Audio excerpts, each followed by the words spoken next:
Controversial Congresswoman Nancy Mace has officially entered the governor's race in South Carolina.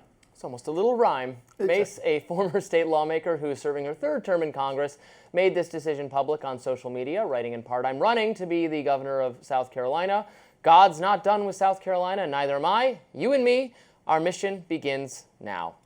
Some of the key ideas of her campaign include slashing income tax, protecting American borders, and advancing school choice. Here's Mace making her pitch at an event in Charleston on Monday. Let's take a listen. I'm not here to fold. I'm here to fight for you and your values. Together, we will make South Carolina more prosperous, more educated, more healthy, and more safe. This isn't just a campaign, it's a calling. According to the Associated Press, Mace called herself, quote, Trump in high heels. Mace also said, no one else in this race can say they've been there for the president like I have. The candidate pool for South Carolina governor's race is filled with big names from the state. It includes Alan Wilson, South Carolina's longtime attorney general, Pamela Yvette, the state's lieutenant governor, and Representative Ralph Norman. The current governor, Henry McMaster, is term limited and will not seek re-election. President Trump has not endorsed a candidate in the South Carolina governor's race yet. Well, she certainly enters this race with much better name recognition than those other people, none of whom I've ever heard of. She is extremely active on social media, doing appearances on TV. I think she's become one of the better-known Republican representatives in the last couple of years. She's really successfully upped her profile. That helps. I think she is known for being a staunch ally of Donald Trump.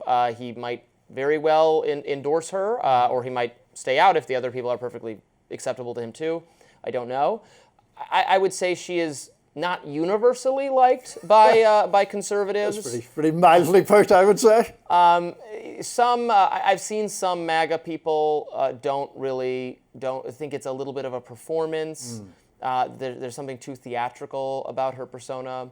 And then also she's done a couple weird things. She made some accusations against, wasn't it a former boyfriend or and people around and she did that while she was on the floor of Congress, right, which protects her from defamation action. Exactly, which that kind of raises my red flags a little bit. It does raise red flags. Look, I think a lot of this race will be about the power of publicity, really, and the power to accrue publicity and attention to oneself, which Nancy Mace clearly does have.